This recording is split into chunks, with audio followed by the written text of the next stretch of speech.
अस्सलाम वालेकुम students, welcome back to the channel mathematics by Arif Panjwani. आज हम mathematical induction of binomial theorem के पास पेपर के क्वेश्चन को सॉल्व करेंगे। स्टार्ट करते हैं 2024 के पेपर से।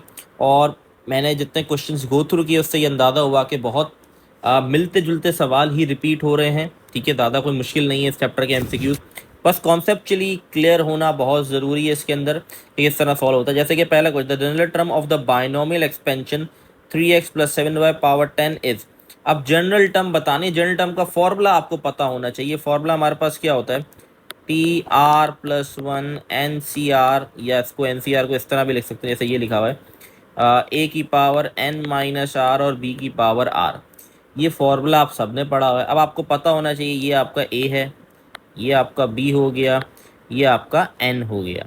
ठीक है, आर यहाँ पर हमें नहीं गिवन, तो यहाँ पर जो हमारे पास ऑप्शन करेक्ट आ रहा है, अगर हम इस फॉर्मूले के मुताबिक देखें तो बहुत ध्यान से, अगर आपको फॉर्मूला शीट में फॉर्मूला भी गिवन है तो गलती होनी नहीं चाहिए अगर प्रैक्टिस अच्छी हुई होगी। तो ये सिंपल हमारे पास डी ऑप्शन करेक्ट है। एन की जगह, अच्छा एनसीआर को ऐसे भी लिख सकते हैं, ठीक है, ये चीज़ पता होनी चाहिए स्टेज पे आप लोगों को।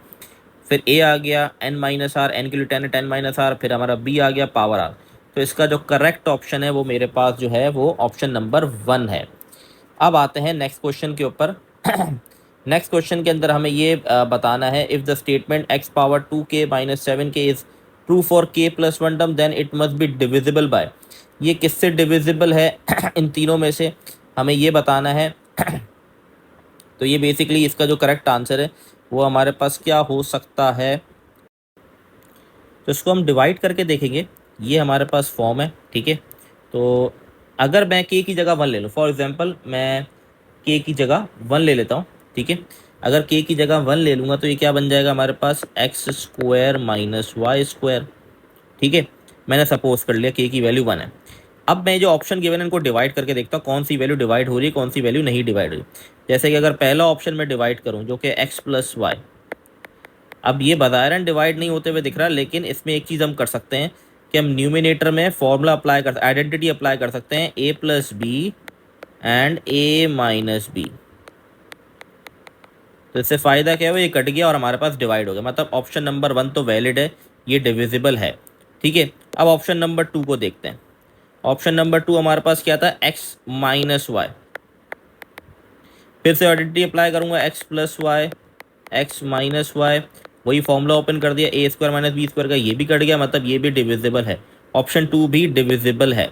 ऑप्शन 3 पे आते हैं। ऑप्शन 3 है X square plus Y square. ये डिविजिबल नहीं हो रहा क्योंकि ऊपर मैं फॉर्मूला खोल भी दूँ तो नीचे किसी से डिवाइड नहीं हो रहा है। इसका मतलब इसका करेक्ट ऑप्शन सी है 1 एंड 2। ठीक है, अब आते हैं थर्ड वाले एमसीक्यूज़ के ऊपर। बड़ा सिंपल सा एमसीक्यूज़ है, अगर आप लोगों ने इसके लेक्चर गो थ्रू किए हैं तो आपको ये कॉन्सेप्ट अच्छे से आना चाहिए, ये इतना मुश्किल कॉन्सेप्ट नहीं है। अब इसमें आप लोगों को कन्वर्जेंस की कंडीशन बताई थी मैंने आप लोगों को, ये कंडीशन होती है कन्वर्जेंस की। ठीक है, अब यहाँ पर पहले कन्वर्जेंस अप्लाई किस पे करते हैं, जब पावर नेगेटिव हो या पावर फ्रैक्शन में आ जाए तब हम कन्वर्जेंस देखते हैं कन्वर्ज हो रहा है कि नहीं हो रहा हमारे पास। ठीक है, उसके लिए ज़रूरी है कि 1 से स्टार्ट हो, तो पहले यहाँ 1 होना चाहिए, ज़रूरी है। तो इसका मतलब मुझे 2 को कॉमन लेना पड़ेगा। जब मैं 2 को कॉमन लूँगा तो यहाँ पर 2 के साथ -2 पावर भी आ जाएगी, क्योंकि भाई जो ब्रैकेट के अंदर वैल्यूज है उन सबको पावर मिलेगी ना, तो इसलिए 2 जब कॉमन लिया तो वो अपना हिस्सा लेके बाहर जाएगा, तो यहाँ बच गया 1। और क्योंकि 2 कॉमन यहाँ पर नहीं आ रहा था इसलिए डिवाइड में लिख देंगे। ठीक है, अब कन्वर्जेंस की प्रॉपर्टी हमारे पास ये होती है, और वो कौन सी फॉर्म होती है, ये फॉर्म होती है। इस फॉर्म में अप्लाई करते हैं कन्वर्जन, जिसकी n की पावर या नेगेटिव हो या फ्रैक्शन हो। तो यहाँ पर ये बनती है हमारे पास। अब यहाँ पर क्या बराबर आ रहा है, 5/2, तो यहाँ लिख दूंगा 5/2x लेसर देन 1। ठीक है, तो वहाँ पर ले जाऊँगा तो ये बन जाएगा मेरे पास 2/5, x इज़ लेसर देन 2/5, इस पर कन्वर्ट कर जाएगा। तो ऑप्शन हमारे पास कौन सा मैच कर रहा है, ऑप्शन नंबर ए मैच कर रहा है। ठीक है, ऑप्शन नंबर ए इसका करेक्ट ऑप्शन है। आई होप ये वाला क्लियर होगा, बहुत सिंपल सा क्वेश्चन था। अच्छा, एमसीक्यूज नंबर 4। एमसीक्यूज नंबर 4 के अंदर हमारे पास क्या है, the coefficient of third term.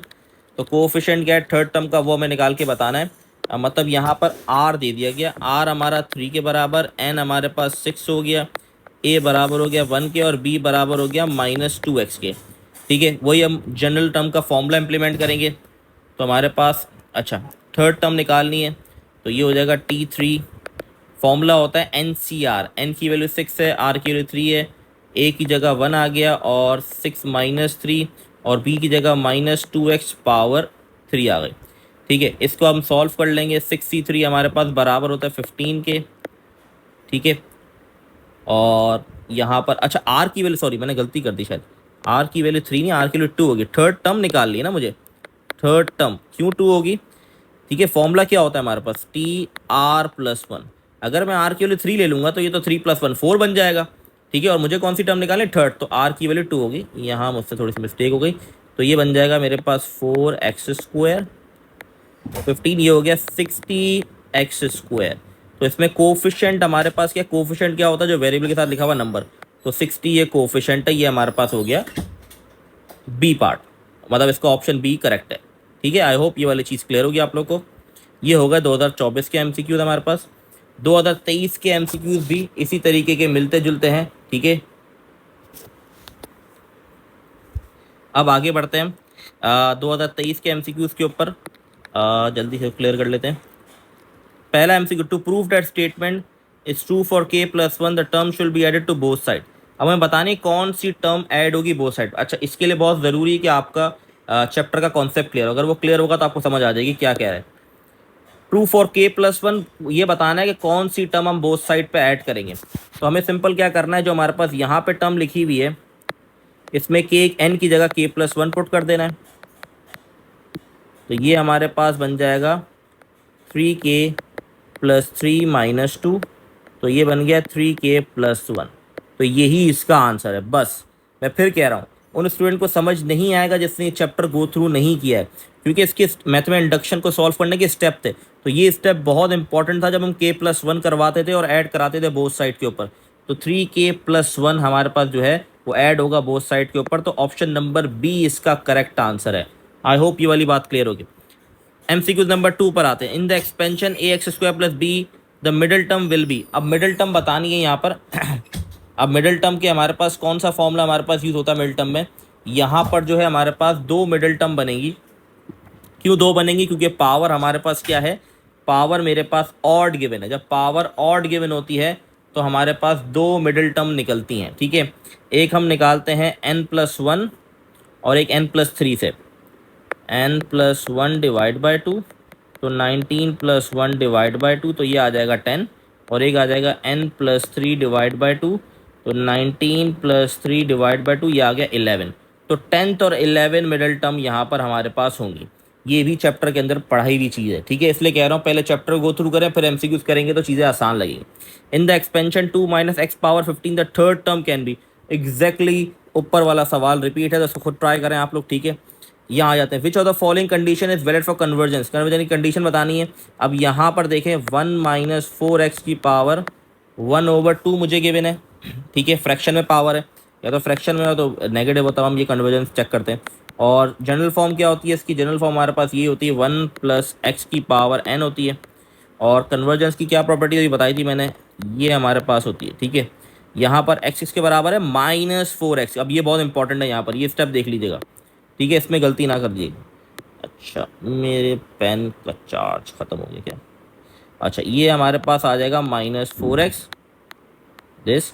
अब क्योंकि यह मॉड का निशान है तो ये नेगेटिव को पॉजिटिव कर देता है, ये 4x बन जाएगा।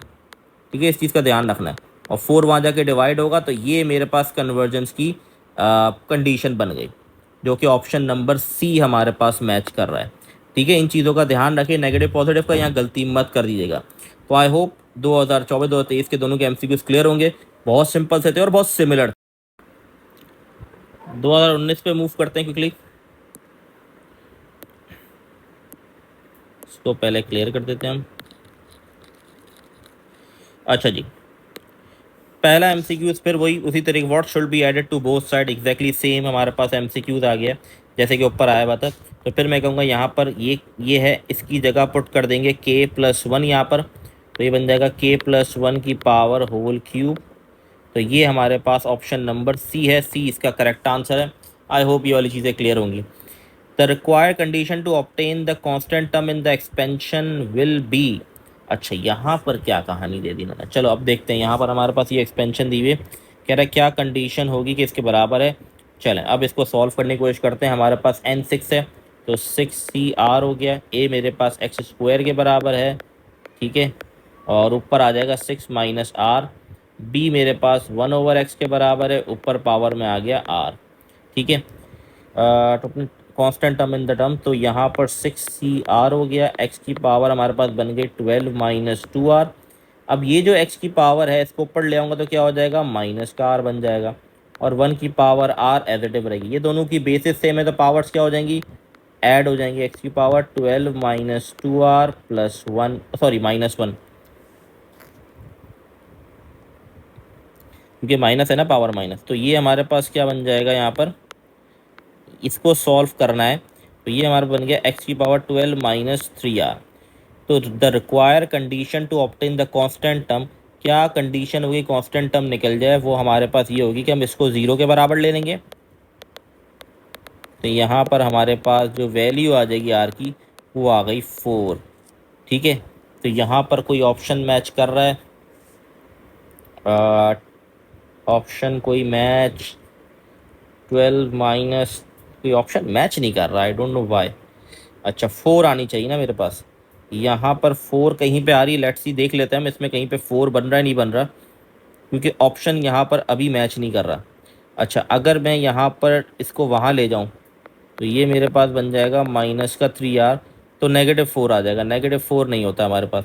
अगर मैं इसको वहाँ ले जाऊँ तो ये हो जाएगा प्लस का 2r, तो ये हो जाएगा मेरे पास 12 is equal to r plus 2r, तो ये मेरे पास बन गया 3r। तो इसका मतलब इसका ऑप्शन जो करेक्ट है, जो मुझे 4 आंसर दे रहा है, वो ये वाला ऑप्शन दे रहा है, ऑप्शन नंबर बी दे रहा है, ठीक है।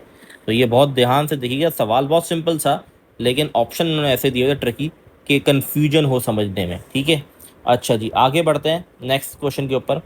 The on expanding y plus X power N the binomial coefficient third and fourth term become equal and the total number of term in the expansion. अच्छा जी, अब इसमें बड़ा इंपॉर्टेंट चीज़ क्या है, इसके अंदर इंपॉर्टेंट चीज़ ये है, वो ये पूछना चाह रहे हैं कि हमारे पास अगर थर्ड और फोर्थ टर्म इक्वल हो जाए, तीसरी और चौथी टर्म अगर इक्वल हो जाए तो टोटल नंबर ऑफ़ टर्म्स कितनी होंगी, ठीक है, टोटल नंबर ऑफ़ टर्म्स कितनी बनेगी। अब ये चीज़ मैं पहले ही बता चुका हूँ, जैसे कि फॉर एग्जांपल हमारे पास अगर है x प्लस 2 होल पावर 5, तो इसकी कितनी टर्म्स बनेंगी आपको पता होना, इसकी 6 टर्म्स ओपन होंगी। अगर मैं फॉर्मूला ओपन करूँगा, जो भी पावर होती है उससे एक ज़्यादा ओपन होती है, ठीक है। अब यहाँ पर क्योंकि उसने कहा है मेरी, मतलब मुझे निकालना n, अगर मुझे n पता चल गया, मतलब m है यहाँ पर, n की जगह उन्होंने m लिखा है, अगर मुझे m की वैल्यू पता चल गई तो मैं बता सकता हूँ। अगर m की वैल्यू फॉर एग्जांपल मेरे पास 3 आती तो मैं कहूँगा भाई 4 टर्म्स ओपन होंगी। अगर m की वैल्यू 5 आ गई तो मैं कहूँगा भाई इस पर 6 टर्म्स ओपन होंगे, क्योंकि जो भी पावर होती है उससे एक ज़्यादा ओपन होती है टर्म्स, ठीक है। ये बात समझ आ गई, आई होप ये वाली बात क्लियर होगी। अब यहाँ पर मैं क्या करूँगा, n की वैल्यू निकालने की कोशिश करूँगा। n की वैल्यू निकालने के लिए हमें क्या करना पड़ेगा, n की वैल्यू क्या कह रहा है, थर्ड और फोर्थ टर्म बराबर है। थर्ड टर्म का मतलब क्या है, इसमें अगर लिखूँ तो NC2 बराबर है NC3 के। अभी a और b की ज़रूरत नहीं है, मुझे n निकालना है, ठीक है। तो a और b की ज़रूरत नहीं है, तो NC2 बराबर हो गया NC3 के। अब यहाँ पर मैं पर कॉम्बिनेशन का फॉर्मूला ओपन कर दूंगा, n यहाँ बन जाएगा n-2, नहीं n-2 गलत लिख रहा हूँ क्या,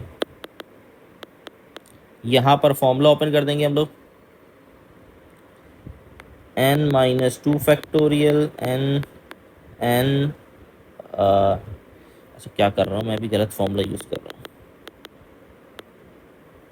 n factorial 2n-2 factorial is equal to n factorial 3n-3 factorial, ठीक है।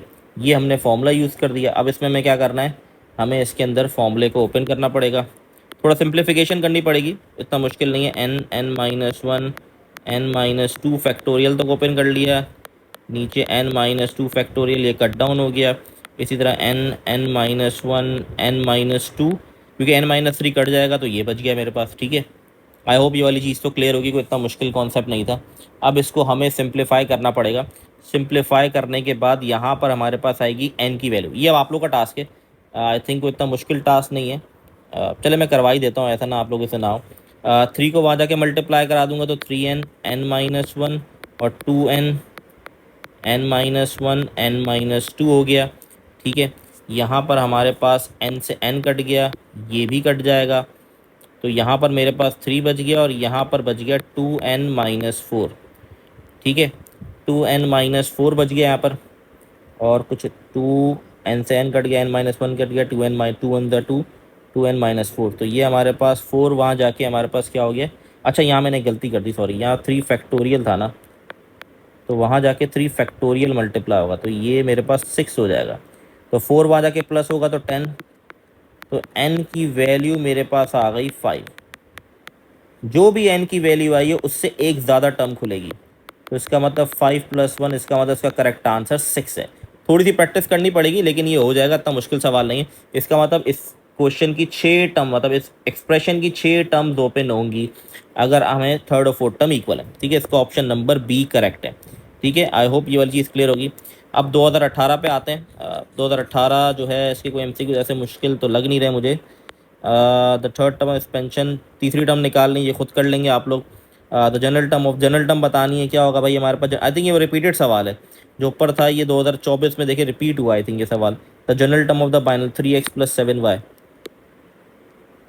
2024 के एमसीक्यूज में ये रिपीट हुआ है शायद। हाँ ये देखिए पहला एमसीक्यूज यही है। ठीक है, तो ये तो रिपीट हो गया, इसमें तो कोई मसला नहीं होगा। इसी तरीके से लास्ट 2017 पे आते हैं, ये भी रिपीटेड एमसीक्यूज है, बड़ा सिंपल सा है। ये रिपीट नहीं है, इसको सॉल्व करना पड़ेगा, ये आप लोग के लिए होमवर्क है। ये होमवर्क क्यों दिया है, क्योंकि ये देखें ये इसमें कौन सा फॉर्मूला लगेगा। अगर आपने चैप्टर पढ़ा हुआ है तो आपको ये जवाब पता होना चाहिए। आप कमेंट में पूछ सकते हैं, अगर आपको नहीं आ रहा तो मैं शेयर कर दूंगा सॉल्यूशन। लेकिन आई थिंक सारे हमारे एमसीक्यूज हो चुके हैं। आई होप एमसीक्यूज क्लियर होंगे। इंशाल्लाह नेक्स्ट वीडियो के अंदर हम लोग फिर सीआरक्यू सॉल्व करेंगे।